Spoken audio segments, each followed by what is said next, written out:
একজন গোল করলেই যেন অন্যজনের পাল্টা জবাব, রেকর্ড ভাঙছে আবার রেকর্ড করছে। আর সেই রোমাঞ্চকর দৌড়ে এবার লিওনেল মেসির রেকর্ড ভেঙে মেসিকেই গোল করার চ্যালেঞ্জ ছুড়ে দিলেন কিলিয়ান এমবাপ্পে।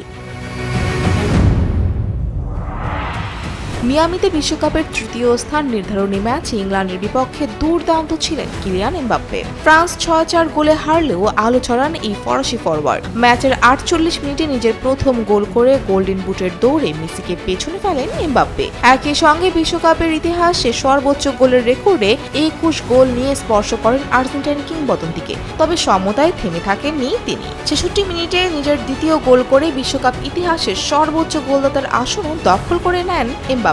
মাত্র ২২ ম্যাচে তার গোল সংখ্যা দাঁড়ায় ২২। গোল্ডেন বুটের লড়াইটাও এখন জমে উঠেছে দারুণভাবে। এমবাপ্পের নামের পাশে ১০ গোল ও ৪ অ্যাসিস্ট, আর মেসির ঝুলিতে ৮ গোল ও ৪ অ্যাসিস্ট। তবে রেকর্ড নিজের করে নেওয়ার পরও মেসিকে নিয়ে আশাবাদী এমবাপ্পে। তার বিশ্বাস, ফাইনালে স্পেনের বিপক্ষে গোল পাবেন আর্জেন্টাইন অধিনায়ক। ইংল্যান্ডের বিপক্ষে ৬-৪ গোলে হারার পর ফক্স স্পোর্টসকে এমবাপ্পে বলেন, লিও সবসময় গোল করে, ফাইনালেও সে গোল করবে। এই মন্তব্য যেন গোলের রেকর্ড ভাঙা করার লড়াইয়ে নতুন উত্তেজনা যোগ করেছে, কারণ ফাইনালে গোল পেলে আবারও ব্যবধান কমানোর সুযোগ থাকবে মেসির সামনে। তবে ব্যক্তিগত অর্জনের চেয়ে এমবাপ্পের আক্ষেপ অন্য জায়গায়। বিশ্বকাপের ফাইনালে খেলার স্বপ্ন পূরণ হয়নি তার। সেমিফাইনালে স্পেনের কাছে হেরে শিরোপার লড়াই থেকে ছিটকে যায় ফ্রান্স। ফক্স স্পোর্টসকে তিনি বলেন, ইতিহাসের সর্বোচ্চ গোলদাতা হওয়ার চেয়ে আমি বিশ্বকাপের ফাইনাল খেলাটাই বেছে নিতাম।